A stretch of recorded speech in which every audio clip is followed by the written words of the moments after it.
Caryn. Thank you so much for joining me. Yeah, thank you for having me. So I guess we'll get right started. I know you've been working as a professional counselor for about 10 years now, right? Well, I was licensed in 2018, but I've been working in the field since 2013. Wow. Okay, gotcha. All right. So, but your diagnosis of ADHD is relatively new, right? Correct. Yeah. So I was diagnosed in December of last year, 2022. December. Pretty, yeah, so pretty recently. But I've sort of kind of self-diagnosed in a way. For a little longer than that, it was just more of like, do I need to get a formal diagnosis? Do I need a full eval? But then I was like, like let me just do it just to kind of make sure, and confirm what I had been suspecting for a while at that I point. know, right? I'm like, is it, whenever people ask, is a professional diagnosis necessary? I'm like, it is, but it isn't, but it is, but it isn't. Like, we Yeah. diagnose ourselves, I think, so much, long before we ever actually talk to a clinician. Yeah. So what exactly was going on in your life that you related to, that you started thinking, okay, maybe this is ADHD? Sure. So it was kind of at the beginning of the pandemic that my sister had actually like suggested. I guess she had spoken to a doctor herself, and she was like, "Oh, the doctor actually suggested or brought up the possibility of ADHD," and I was like, "What?" Like that's not us, right? Mm. And then she sent me something from like I think like Attitude magazine or something, and I was like, holy cow, right? Like this is me, like to a T.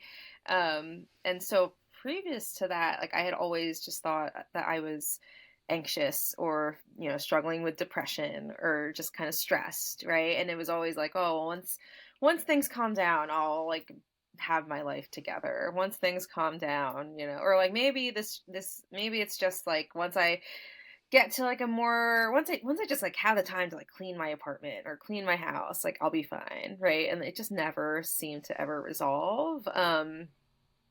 And it was like no matter what, like it would follow me wherever I went, whatever job I had. And so I think I realized also as an anxiety therapist working with people who actually have generalized anxiety disorder, I would sit there and I'm like, I don't relate to this. Like this isn't me. Like I'm stressed all the time. Like Ah. I'm worried about things all the time, but like I don't relate to you. Right? Like I don't really understand why you're so worried about these things, yet we're Mm. supposedly supposed to be very similar because we have the same diagnosis or whatever. Um, and so I was like, well, I have some like on the surface some similarities with people with generalized anxiety disorder in the sense that I have trouble relaxing or I'm kind of like my mind's always going, but it never felt like the same. It was always just like a little off to me, Mhm. having that diagnosis. So I think I always kind of felt like there was something different about what I'm experiencing. Yeah. Yeah, oh wow, that's so interesting. Because I was also diagnosed with anxiety, and I feel like I'm not without anxiety, Sure. Yeah. right? I mean, I certainly have a lot of anxiety, especially social anxiety, but a lot of my anxiety diagnoses were around postpartum anxiety, and they Yeah. were much more kind of intrusive thoughts and fear-based. So it's been interesting to think about those diagnoses because so many of us are diagnosed with anxiety long before an ADHD diagnosis. So it's Right. there, but I think yeah, it can look so different depending on how it presents and why. Yeah. Yeah. So okay, and so your sister was having similar pandemic Right. Yeah. And funny enough, I don't issues. know if she ever went in to get like a full eval or anything either, but I think like her bringing it up in passing was really the spark. And like reading more about it, it was like a light bulb went off.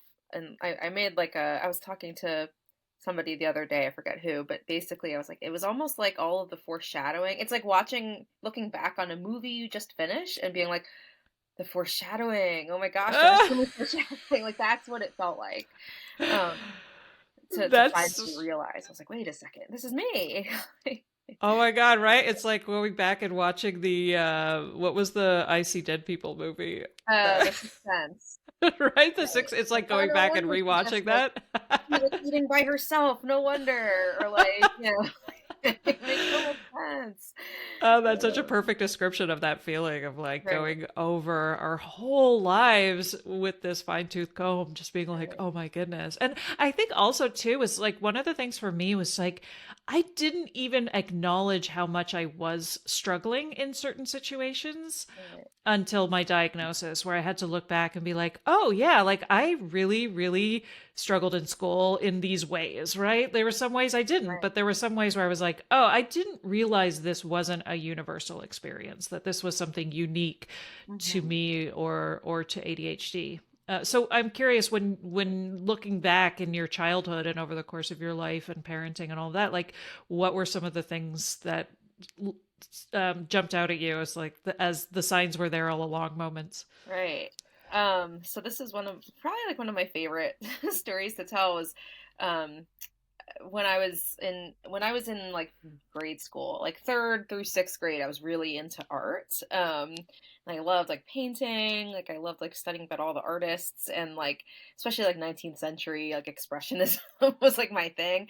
And so in school we were learning about cave paintings, and the assignment was to recreate a painting. And so I only heard recreate painting, totally missed the context of cave painting. So I worked really hard on recreating like this the Edward Munch painting, The Scream, like oil paint, like it was like a full canvas. Like I was so proud of it. And I walk into school and I was like, uh-oh.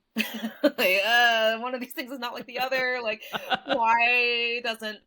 where are all the other paintings, right? Like everyone was walking in with like cave painting recreations. And my teacher, like, I think she gave me a good grade because she saw how much effort I had put into it. But like I just would miss details like that, or I would forget. Like I would have memories of like doing science fair projects or like school assignments the night before because I would forget that they were due, right? Or um, like in school, sometimes you would have to wear certain things. There were certain themed days, and I would just show up like not knowing like that it was happening, or just like things like that. Or like I remember when I think back to school, like I remember like these vivid memories of me just sitting at the kitchen counter like trying to do my homework and just feeling so like I was like I just can't do it, like I just it physically feels like I can't do it.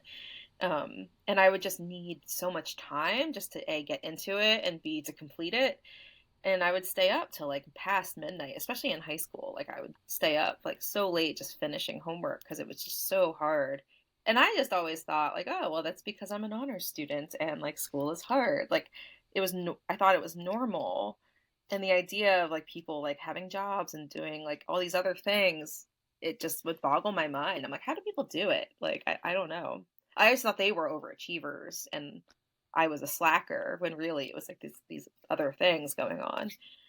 Mm. So Oh yeah, my God, that's so relatable. Yeah, it's funny, especially the part about like always feeling like there was something that you missed.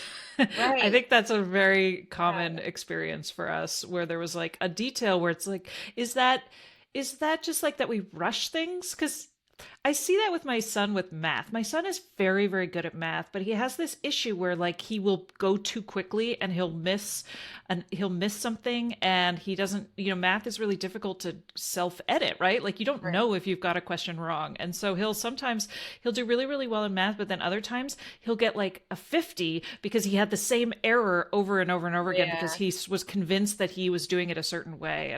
And I'm like, that feels so ADHD to me, that feeling of just like right, forging ahead without self-editing right, in right. those. But it was really interesting to me to hear this concept of being stuck on input that I've talked about this in past episodes about, one of the difficulties in it's like a processing issue, right? Where it's like we're very good at taking in information, but it's really difficult for us to then turn around and process that information into an essay or into like a Right, thought, right? And right. how, like for me in school, that really made me feel very dumb because I was like, I don't know what I need to do. Like I'm reading everything, I'm attending classes, like I'm understanding it, I think. But then when it's time for me to turn around and actually prove that I understand that, I would just be completely paralyzed. Right, right. It's like it's like life just feels like one giant Word document with like the little like what are the little blinky thing? The cursor. The cursor, yeah, just kind of like staring at you. Like it's just, yeah, it's an awful feeling. And I think even as an adult, right? So I'm in private practice, and I just came off of maternity leave, and so that's like a whole nother ball game. And I'm like in my head, like cognitively, I know what I need to do to like market and get clients and like establish a practice. And it's like, but in my head, I could probably tell other people how to do it, but like, I don't know how to do it for myself. Like it's just like a whole nother thing. So it's the same. It's like the adult equivalent of writing an essay, I think. Oh my, um, right? yeah, Yeah, I like that. You have a gift for metaphor. I like the metaphor of the cursor yeah. too. That's just it. I always. It kind of makes sense now. I'm like, oh, it's because like I'm like really my brain is just like constantly making connections with things, which I think is a gift. Um, but it also can make it hard when I'm trying to just focus on one thing. Yeah. Right? Yeah. Yeah. It's funny. I've worked with several therapists at this point now who all really struggle with client notes for that reason, right? Like Right. client notes are like the bane of their existence because Right. it's like, how do I put a 1 hour conversation into how do I, when everything is so nuanced and interconnected, it's like, how do I even put this into words? Right. Yeah. Like I've had to kind of train myself to almost like purposely be what I would perceive as like overly vague, because then it's just enough. Right? And so Mm, I'm like, this is a bad note. But then I'm like, oh, it actually just meets like everybody's like all the auditors think they're fine. So right. maybe You're this is like, it just okay. needs to be done. Yeah. Right. Exactly. So now, how did you get involved then in specializing in OCD and anxiety? What was there? I mean, I feel like there was some kind Yeah. of personal relationship to that. Right, right. Yeah, it was actually, I kind of joke that it was an accident. Like I know some people, they're like, "Oh yeah, like I studied it in grad school, like I like purposely like only so like I specialized on it and like on purpose because I like for me it was I was working inpatient and I was so burnt out. It's sort of like somebody with ADHD's like nightmare because it's very routine and rigid, but it's also really unpredictable and like overstimulating from like a sensory perspective. And um, it's also just really draining, right? Like physically and emotionally. And so I was really burnt out. And at the time, I was like, well, I really like doing hair and makeup. Like I was doing my own hair, like doing foils on myself and like, like just like love makeup, right? And so I was like, maybe I'll go to beauty school. Right? And so I was like, let me switch careers altogether, even though I have a master's degree and all that kind of stuff. Like, let me just impulsively quit my job and look into beauty school. And then I got pregnant. And so then I was like, well, I should probably get a job that's like stable. Right. And so I applied to work at this clinic.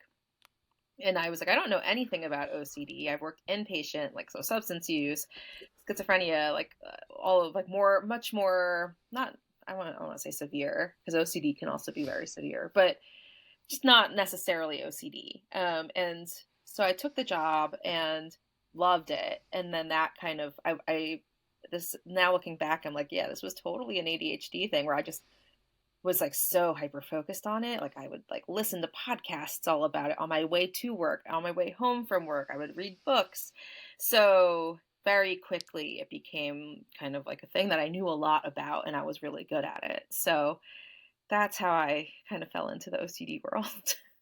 That's fascinating because I Yeah. actually was just recently doing a presentation in class about anxiety and hadn't really thought about how much overlap there was until all of the good anxiety resources were all coming from the International OCD Society, Oh yeah, or yeah. is it was anxietyintheclassroom.org was this amazing Oh, resource, and it interesting. was all Yeah. coming from the OCD uh, world. And I was like, oh right, that makes a lot of sense, because Right. I think OCD is one of those, it falls under one of those it's one of the diagnoses many of us receive before Mhm. ADHD. I think there is a Yeah. lot of overlap there, and in terms of it controlling your environment, right? And that, Right. I feel like there's so many different diagnoses that all come back to a desire for control, right? Mm-hmm. Um, Yeah, yeah.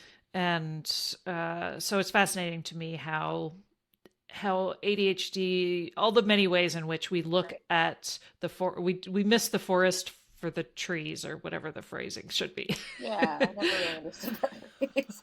Um, but yeah, they go together a lot, but they're kind of qualitatively very different. Sort of like how anxiety and ADHD can kind of like look very similar, but the quality of them are very different. So, but not to say you can't have both, right? Like lots of people have both. ADHD kind of is like it's really common. So like the odds are that if you have something else, like you might also have ADHD.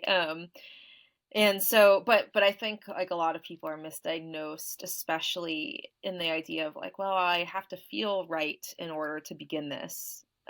But that can also vary, like, as somebody with ADHD, it's like, yeah, I relate to that. Like, I have to want to do it, and it has to feel like the right moment, right? But that's not necessarily OCD, right? It kind of gets lumped under like just right OCD, for example, or um, I've had intakes of people who are like, yeah, I have to check all my locks and my stoves and my appliances. And I heard that that's an OCD thing. And then you just dig a little bit deeper and you're like, oh no, you have a history of leaving your stove on. Like that's way different.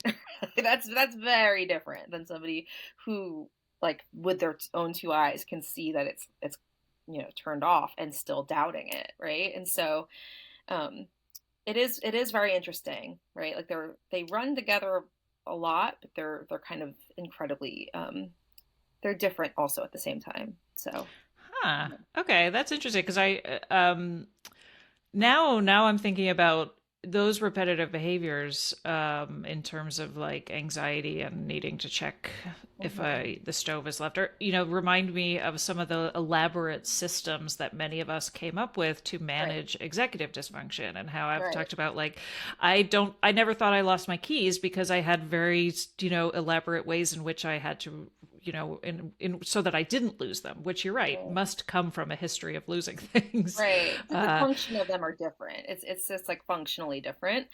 And like the reason behind them is different, like the kind of subjective experience of that is different. But on the surface it looks the same. So I think this is like where like really good clinical skills come in handy, right? When you're meeting with a therapist, or if you are a therapist, kind of trying to suss things out.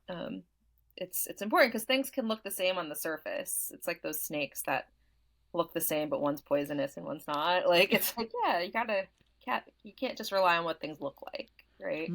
So how has your ADHD diagnosis changed your view of OCD and anxiety? I think I'm just like a lot more like careful. Basically what I was just saying is like it's important really to not just go based off of like the DSM checklist and be like check check check check check, but also like what is it that how does it feel to experience these symptoms, right? Like how what is the what is the why behind these behaviors? So like are you really rigid about where you put your keys down and how you go about things because if you don't follow that rigidity it kind of falls apart, right? Or is it because like there's like other kind of rules and like the expectations? Is it like rigidity due for other reasons, right? I think that's a really important that's an example of like how like the differences can really point to um lost my train of thought, but like basically like the differences can really like point to like different treatment and like different names that we refer to things as. So Hmm. yeah. Yeah, that's what I always sort of have complained about in with therapy in the past, and I think why a lot of people with ADHD have had kind of problematic past relationship with therapy. Yeah, And this is such a blanket statement. I mean, obviously sure. everybody's different, but I feel like one of the things that I wish there had been more curiosity about with my depression and anxiety diagnosis is the why, like you said, right? Like it almost felt like I was diagnosed with depression and anxiety like it was like it was a genetic condition, which I suppose it can be, right? Like, I feel like Sure. it's treated very often by clinicians like it's this thing that you just have and nobody Mhm. knows where it came from, but you Right. just have it and now we need to treat it. Right. And now looking back at this through the lens of this ADHD diagnosis, I'm like, why weren't we more curious about the why? Right. Yeah. Especially around the anxiety. And so I think that's one of the things where people feel ADHD, people who are diagnosed in adulthood feel kind of like they had been let down by Mhm. a therapeutic relationship because there was this just fundamental misunderstanding about Right. behaviors or something. I don't know. Sure. I think Yeah. this is my new hyper focus is therapy and neurodivergent therapy, right? And because I Right. feel like as a coach, it felt like the two of them, it felt like counseling and therapy and coaching need to be go hand in hand, right? And so I think a Right. lot of therapists end up going into coaching or adopting coaching methods with Mhm. neurodivergent clients. But Right. as a coming at it from a coach, I was like using a lot of I felt like I was working with a lot of clients who had trauma and weren't seeing a therapist because they felt like, well, therapists don't get me, right? I've had bad Right. experiences with therapy and what I really want is to like fix this and move on and move forward and be actionable. I don't want to Right. talk about my childhood. And I was Right. like, but no, you really need to like unpack some of this stuff before we can move forward. Yeah. I feel like a uh, yes and, right? Like I right? think when I would talk about the shame I would feel about like just kind of not being able to keep up with things or feeling like so like I couldn't get things done the way I wanted them to or just feeling frustrated with myself. I think a lot of well-meaning therapists would come at it with me from like a sense of like, oh, like why are you feeling shame? Like it's Hmm. okay to feel that way. And I'm like, no, no, no, you don't understand. Like it's very, very painful for me. Like I don't want to feel this way. I'm tired of feeling like this, right?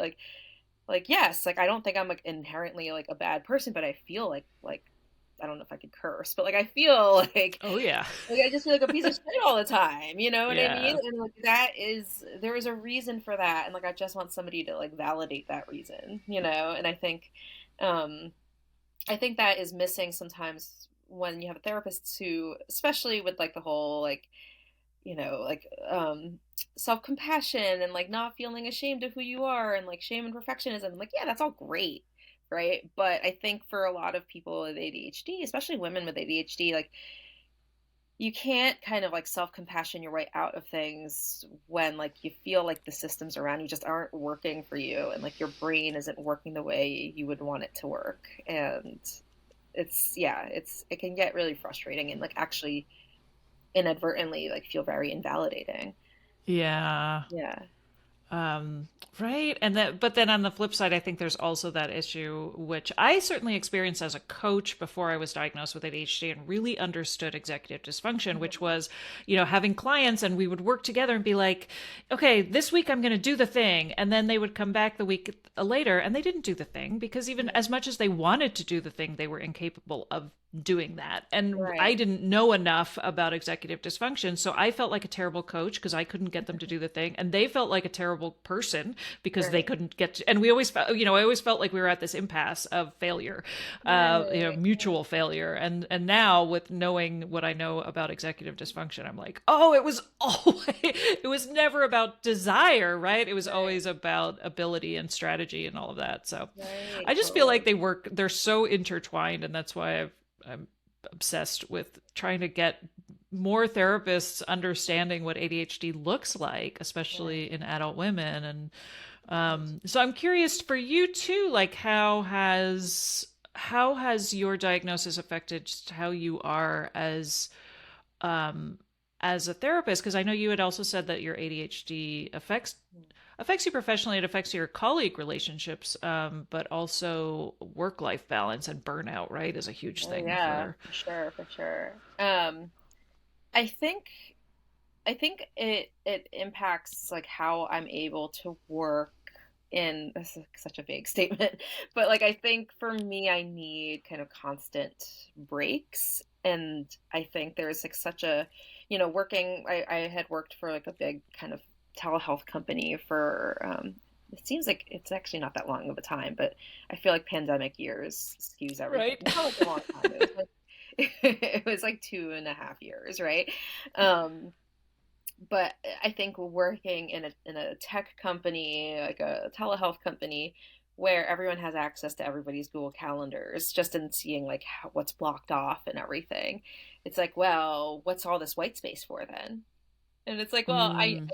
my brain like literally like needs it, right? Even if I didn't have ADHD, I don't think it's healthy to be in meetings for 8 hours a day. But when you're working in like a very productivity growth like startup culture, you feel like a giant like lazy failure if you're not able to keep up, right? And so um I think also like in private practice, like we get paid per service, right? We're paid by how much time, face-to-face client time we have. And so it's also really tempting. Like I would get into the habit of like suddenly I would look at my calendar with like a sense of doom and be like, I have 9 hours of face-to-face client sessions booked today. I have no time to eat, no time to use the bathroom. Um, and there was that kind of like I couldn't understand like I guess like time blindness, right? Like I didn't understand like, oh, if I just schedule this person, like that's another hour. Right? Like Hmm. that's not like it's an abstract concept like on my Google Calendar. And so I've had to kind of implement a lot of limits of like blocking things off, even though in the moment I'm like, I don't need lunch. And it's like, no, you need lunch, right? Like, no, like having, a strict start and end time, that's actually a good thing, right? Yeah. And I think like colleague relationships, like I am somebody who craves like human connection, right? Like I'm like one of those nerds. I actually really like icebreakers. I like networking and like meeting people, not for any personal gain, but just because I'm like a chit chatter, you know? And I think like I didn't know what it was at the time, but like RSD was huge when like I would like not be invited to certain meetings, not because I like wasn't good at what I did or that they not because they didn't value my input or my perspectives, but just because like I really wasn't needed, right? But it Hmm. felt really, really painful. And I was aware, I was like, this is not rational, right? Like this feeling of feeling left out all the time. It was like it was just like not good for my psyche, I think. And so I had to do a lot of work to really take a step back and be like, okay, like I'm not being like excluded. I just don't need to be everywhere like I'm not like a bad employee or I'm not bad at my job because I'm not everything to everyone all at once, right? I don't need to be like excellent at everything. And me not being added to some random Slack channel doesn't mean that like I'm not valued. I think there was some truth to it, honestly, but I think I would like it just felt very, very personal to me. When like it and it was much more painful than I think it was to really anybody else on my team. When I would talk to them about it, they're like, it's okay, like it's just work. And I'm like, but you don't understand. Like this is my identity. Like this is everything I am, you know? Yeah. Um Oh so my gosh, that yeah. it's so poignant too. Like that's why I left Facebook was very much of that RSD, which that FOMO all the time of feeling Right. like I would see pictures of two other people I knew hanging out together and I would just feel so rejected. But I like you said, like I knew it was not a rational reaction where I'm like, I didn't need to be invited to everything, right? Right. Like other people can hang out together and they've known each other for much longer. Like I always had these Right. rational reasons, but it was painful to that level of FOMO that was I would experience from social media and still Right. do, right? Where I'm Right. just like I need to get off of here.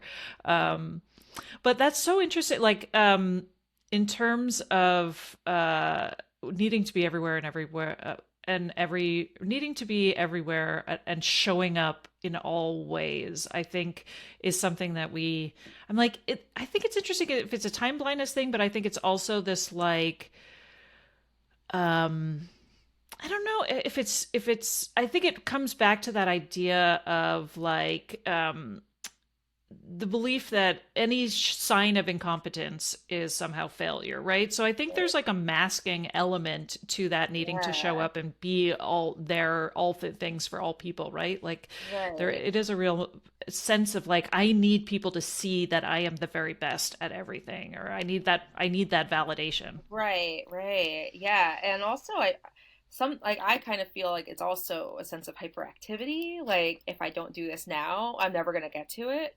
And I think that's like I think that's been more applicable, starting this small business, like a private practice. It's like I'm like, oh, I want to get certified in this, and I want to do this, and I want to specialize in this, and I want to do this, and I want to like go and make the, and I'm like, I don't need to do all of this all at once. But I have this fear of like, if I don't get to it, it doesn't exist. Like I'm just gonna forget it. Yeah. If I don't capitalize on this, I'm gonna miss the train completely, and that's it, right? And I think people who don't have ADHD would just be like, oh, well, that's on my like 5-year plan. And I'm like, I don't have a 5-year plan. It's now or never, right? Like, and that's so stressful. Like there'd be times where I would just like feel so overwhelmed. And I end up like, it's one of those things where because I'm not focused or trying to like just devote my focus and my attention to one thing at a time, I end up doing like a lot of things really badly. Um, or like, not fully or not really well prepared or thought out. And um, I say yes to a lot of things that like I probably shouldn't say yes to. And then I'm stressed out and burnt out. And so yeah, the hyperactivity piece, I think it shows up in like different ways. Like I'm not like an 8-year-old boy that's bouncing off the walls necessarily, but I think I'm like mentally hyperactive in that Oh sense. yeah. Yeah. Right? And it's so true what you say about like managing our energy and how a lot of the time we end up burnt out on things because we're doing all the things we love to do and we're really excitable, and I think that is a side of that hyperactivity, that Hmm. excitability and that desire to do things now, the urgency of it all. Right. But like we say yeah, saying yes to all of the things. I've talked about this on the podcast too before. A woman, I think it was Latham, gosh, I can't remember her last name, but she's like a life coach, and she was talking Mhm. about how she manages her schedule, and she says like if it's not a hell yes, then it's a no. And so if she's not like super excited about something, she won't do it as a way to manage her energy. And I remember at the time, this was before my diagnosis, thinking like, but what do you do when everything feels like a hell yes, right? Like Right. I feel like I want to do all the things, and then I end up working 7 days a week, and then I don't, like I don't force that downtime like you talked about with the 9 clients. Like there's some part of you that genuinely wants to see as many people as possible and help as many people as possible, but if you don't manage your energy, you're not gonna be your best self for anybody, including yourself. Yeah. Because there's also this idea of like, well, what's another hour? Like, Right. what's another hour, right? Or like, well, I could do that. Yeah, whatever. What's another hour? I was like laughing when you were saying like if it's not a hell yes, like everything's a hell yes, but like maybe it's like some things are just like a heck yes. Like I don't know. Like, I don't there has to be some sort of like gradual kind of a scale to it. And like I think Right. for me, Yeah. it's like if everything is so exciting and I don't know where to start, I just sit there. And I just am like, Hmm. oh, let me just go on TikTok then. Like, I don't know. Like, I can't, like, I end up just not doing anything, which is also a problem for sure. Yeah. Well, Um, I feel like I have to be very strict in terms of categorizing my boundary. Like, so for instance, like I will have a limit to how many people I can talk to in a day, because I know where I'm like, even though it feels like I want to do them all, I have like a very like numeric limits, because mhm. I'm like, we know what happens. We've seen what happens when you Yeah. see too many people. You end up being burnt out or canceling. And and same with like, I have to not do any work on Saturday. It's just a non-negotiable, because otherwise I would. And so I'm just like, I have to draw that line in the sand. It's like, you know, current me has to look out for future me, because future me is like, Right. and then Yeah. future me is appreciative. But I feel like I've had to be so strict about what I like, even coming up to those moment, like before you even come to that moment, I guess is what I'm trying to say. Like I don't feel Right. like I'm articulating it well, but it's like when I'm in the moment, I'm Right. not very good at making those decisions. So like when I'm in a calm, regulated state, that's when I have to make those decisions about my Right. boundaries. Right. Yeah. I feel like I don't remember where I read this, but something about how like our brains are really developed for like crises, and like we would have been like you know like our kind of ability to kind of see everything and think about everything all at once and be like really like it's helpful in that sense, because I think like when things are really like a lot, I don't know if I'm making any sense, but like when things are calm, it's kind of like, oh, what do we do? Like we're like we need like that kind of stimulation. And so like I think for me, I almost have to kind of purposely underwhelm myself to kind of like be like at a good level. Like this weekend, I don't have any plans on Saturday. In my head, I'm like, oh, we have plans tonight. I have plans on Sunday. I have plans on Monday. And I'm like, no, Saturday, like I need to like actually leave that as white space, like I need that empty space. But And I you're know right. I'm gonna be Sometimes, grateful for it. Like, right? But sometimes it's really hard to be in that space in the moment, right? Where it's like, I can schedule in that downtime, but oftentimes it's excruciating to do right. nothing. Right. uh, Right. And I think that's also like it kind of points to that idea. It's like the larger equivalent of like when I'm trying to leave the house on time and I have 10 minutes. I'm like, I can do this. I can do this thing really quick, right? Like it was 9:50 and I'm like, oh, I should probably like try to log on. I'm like, I have time to paint my nails. I'm like, no, Caryn, do not. Like, do not paint your nails. Like you do not have time to paint your nails. That's so funny. I know. I always set a 10-minute timer on my watch before I'm supposed to log on, and it's always amazing to me the things I think I can do in that 10-minute time period. Right, right. Yeah, like yeah, it's been like a definitely a perspective shift and like, okay, if I want to do things well, or like if I want to feel good about what I'm doing, I'm trying not to use like judgy language towards myself, but like if I want to feel good about what I'm doing, I need to actually do less and like commit to less, and like it's okay because like less is actually like just enough. It's like a weird like mind shift. Hmm. Like, even clinically, if I want to do something well, I can't suddenly become an expert in everything, right? Like I kind of have to just focus on one thing at a time, and that's okay. Right? Like that's actually like a really good thing for my brain. um, yeah.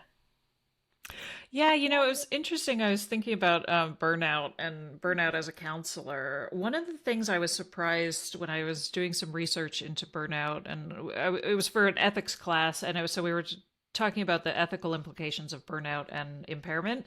And one of the things that was listed as a common factor toward counselor burnout was the inherent ambiguity of problems, or working with clients. And I found Right. that really interesting because that's like, I feel like inherent ambiguity is something a lot of neurodivergent brains struggle with, right? Like we have very rigid thinking. We're so problem solving oriented that Right. when you can't jump in and solve problems, it Yeah. can be super stressful. I was curious, like, is that something that you historically have?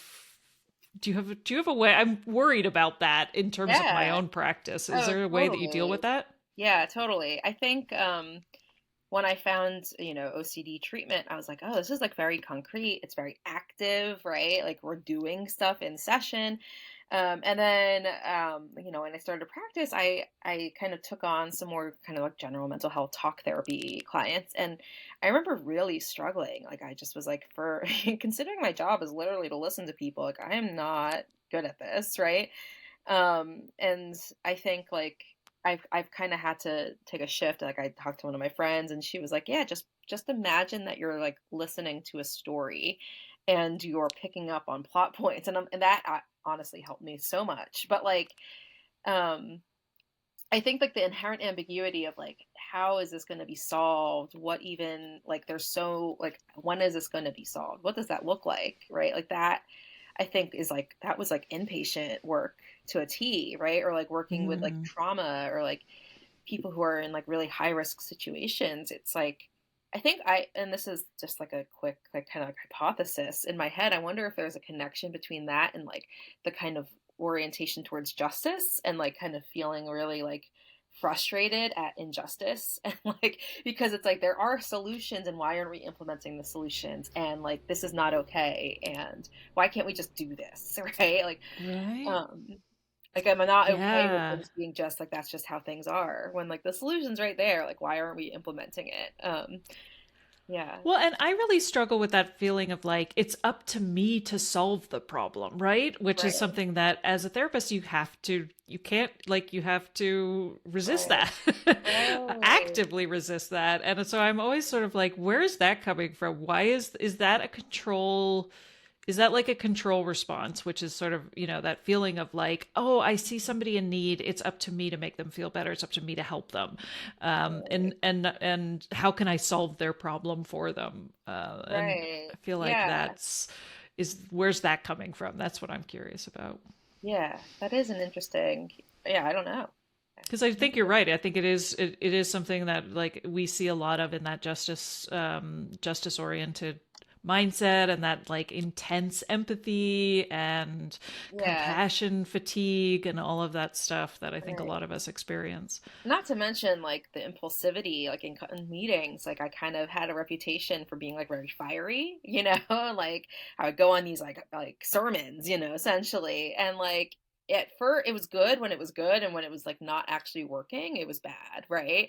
And I think I can come across as very passionate at best and like like kind of like strong in a bad way at but I think it's because like I just can't keep my mouth shut sometimes, like I always joke like I can't stop running my mouth, right? Like and I think it's definitely like I would have to kind of I've been like trying to like censor myself in ways which can be tough, right? But I think recognizing that like I don't need to do like that's not something I have to do. I don't have to share myself with everybody in that sense. Right? Well, Yeah. I feel like I've gotten better at giving somebody at least some warning. Like I'll do that with my family members, especially my Right. husband, where I'm like, okay, I am about to go on a side tangent. Right. So if you don't want to listen to this, like you need to let me know now because once I get started, I won't be able to stop. So I'm always like, this is your Right. last exit before my soapbox. Right. It's like info dumping, but like Right. about something that you're angry about, right? Like that's what Yeah. it feels like to me. It's the same feeling as like talking about something that I'm like really happy and excited about. But like Mhm. the quality, it's like now I'm just like angry about this. So like venting and like info dumping to me are like the same thing. It's just different flavors. Right. Yeah. Yeah, right. But you're right. I think there is that impulsivity element that I think gets misconstrued as like hogging the conversation or making it all about you, right? Or some of the Right. ways in which our ADHD behaviors are interpreted as being antisocial behaviors, where it's Right. like, no, you don't understand. Like this is really exciting and important, Right. everybody needs to know that I can't help Right. myself. Right. Yeah, like I just want to um, share this with you because it's so exciting to me and I want you to yeah. know about this really amazing thing. Or this a really good idea or, this thing, this issue that's really important, right? Um So now have you talked about your diagnosis with any of your family? I mentioned it to, I mean, I've talked about it with my sisters and I mentioned it to my mom. And it's like funny because my sister's a psychiatrist and I'm a therapist. And like coming from a family who like never really talked about mental health other than like in the sense of like, oh, she's struggling, she probably needs to like pray or go to a retreat or something like that. Yeah. I think it's just funny that we both ended up like two out of three of us are in like the mental health field. But yeah, my mom was like, "Who said that? Who told you that?" And I'm like, "I literally am a therapist, and and I went to a psychologist, and he like ran all these tests on me and like evaluated me and everything. Like I went, it's not like an online personality quiz that I took. Like I did the full shebang, right? Um, and like my one sister, my psychiatrist sister, probably I think she sees it. She's like, "Oh yeah." And then my other sister is like, "You don't have ADHD. Like you did great in school." And I'm like, "That really has Right. nothing to do with it." Like it was a lot of work. I felt like I worked twice as hard to just get through, you know? Um, yeah. So it is interesting. Yeah. Right? I know. And I think a lot of parents too almost see it like as an attack on their parenting because I think Right. certain generations really did feel like that was just poor parenting, right? Like, oh, those kids just need more discipline or they need Right. more intervention. Right. So I think, there are parents who are like, what are you talking about? I Yeah. don't, you were fine. You were fine. Yeah. Because if you weren't fine, that was somehow something they missed or reflect, it's an Right. indication that they failed you somehow. And that's can be really Right. hard. I mean, I feel like that with my own kids even, which is just like, how did Right. we not see this, right? What was And I then the doing? And screens, like I let them have too many screens, and now you have right. Yeah. ADHD. Yeah. Yeah. Yeah. Awesome. Okay. So now if you could rename ADHD, Mhm. would you call it something else? I heard somebody say refer to it as like attention regulation hyperactivity disorder, which I kind of I like that. And like I think that the word disorder is kind of like very loaded. I think of it as like, yes, it impacts us in a very negative way. Like I was actually just thinking about this morning actually about like what constitutes a disorder and what constitutes something like just like the way that people are born and like the way our brains work, right? And it's like, is the disorder coming from within? Like, are we experiencing distress because of this? And I think that it could be true for like things like OCD or depression or bipolar or things like that, right? Or is it dysfunctional because of like the external environment? Like me trying to fit into this like very like neurotypical mental health tech startup and kind of being looked down upon for needing breaks and like my team people like on the leadership team would literally go in and look at people's calendars and say like, well, why do they have so many breaks scheduled, right? And I'm like, well, Wow. like I would like that, like I benefit from that, right? Like but that was seen as like a, oh, she's trying to work the system, you know? And so it's like, is it external? Like, would they function great if, if they didn't have to worry about like meeting other people's standards or whatever? Hmm. Yeah, and that gets into a whole other Right? can of It's like worms. it's like nap culture in where it's like all of the evidence, all of the statistics, all of the studies show that if you allow your employees to take a nap in the afternoon, that they're actually more productive in the morning and after their nap. But like capitalist society is like, no, that is not a thing. And then 30 it's same minutes for lunch and that's it. right? And I think we're seeing the same thing with work from home culture, which is Right, like for all intents and purposes, like people are doing better. Workplaces are more productive. Like people right. are really performing better, but there's just this mentality of like, no, we don't know what you're doing. And if we can't control when you're at your desk and Oh, what it makes you're, me sick. how many breaks you're taking, we need to have you in the office so we Right, can watch you. And you're like, right. but all evidence is pointing to the contrary. They're like, it doesn't Right. matter. Or like Yeah. you get penalized if you're like caught off task. Like there's like programs and softwares that like companies will use to track like where you're Your clicking. mouse movement. I Yeah, not know, even just right? mouse Yeah. movement, but like where are you clicking? And how long Yeah. are you away from like your computer? And I'm like, that's messed up. Like, who cares how long it takes me? Like, it's just so bizarre to me. But Yeah. yeah, so I lovingly refer to it as like hot mess disorder. But I think it also, attention regulation, hyperactivity syndrome, maybe, or like Yeah. I like syndrome too because just it's true. like setting, like brain settings. Like, I don't know. Yeah. Well, and I feel like too, like you said, I when I was first started this podcast, and I still don't even really have an answer to this, where I'm like, what are we talking about when we talk about ADHD? Are we talking about a brain type, a neurotype that in certain environments ends up in distress, and so the ADHD is the distress behaviors? That the ADHD, and so the neurotype is something separate, or is the neurotype ADHD, and everybody is prone to this, right? So it's Right. like, what is universal, what isn't, because obviously our experiences are also different. But then you look at Right. certain cultures where ADHD quote unquote doesn't exist, and you're like, well, is that because the culture is much more friendly to this neurotype, or are they Right. refusing to acknowledge it? Like all Oh, of it is these ways in which interesting. I'm like, Yeah. what are we talking about when we talk about ADHD? I still don't really know. It's like Right. everything and all of it all wrapped up into one. But Right. it's really frustrating when I see in psychology textbooks talking about ADHD like it's this disorder where it's it's like people with ADHD are prone to alcoholism. And you're like, well, it's a lot more complicated and nuanced than that. Yeah, it's like, well, why? I think like my biggest Right? question I always want to ask is like, well, why? Right? Like, Exactly. what I'm is like, they're behind all that? right. Right? You're prone to substance abuse because you're self-medicating because you're struggling and nobody realizes it. And like, I'm like, there's so Right. much there. Just, Or it feels but good and you're just impulsive and you have like blindness to like you forget your working memories back. Like, it could be for so many reasons. Like you can get 10 exactly. people with Yeah. ADHD who also struggle with alcohol use and it could be all for different reasons, right? So yeah, it's so interesting. Yeah. Um See, there's that inherent ambiguity again that's driving me crazy. Like, I need answers. Right, yeah, yeah, it is interesting. Um, awesome. All right. Well, thank you so much for Yeah, sharing your it was so much perspective. I love fun. it. This is Yeah. great. So now your website is CarynGillTherapy.com, right? Yeah, that's And my so website. do Yeah. you still work I know you're based in Pennsylvania, but you're certified and you're licensed in a bunch of different states. Do you still do Yeah. telehealth? Sure. Yeah. Yeah. I'm doing telehealth still for the most part. In Pennsylvania, Connecticut, Missouri, and California. And I joke, people are like, "Why Missouri?" And I'm like, honestly, it was easy. As many like as soon as there was like obstacles of like, oh, you have to contact your old I was like, no, next.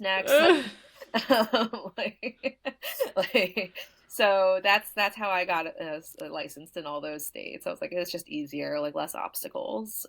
Aw- So yeah, That's another thing. I'm a huge advocate of the counseling compact, especially because I'm in New yes, York and New York doesn't have any counseling compacts even yeah. on the table. And I'm like, we have like with people moving and telehealth and an online virtual therapy, like there Right. needs to be more cross state certification. Yeah, It's crazy. psychologists have it. I think, Yeah. yeah, it doesn't. Dentists have it, right? I mean, Oh, really? I didn't know basically, that. I think most medical professionals have it at this point, right? I mean, it's sort of worked into their licensure. But anyway, Yeah. that's another episode.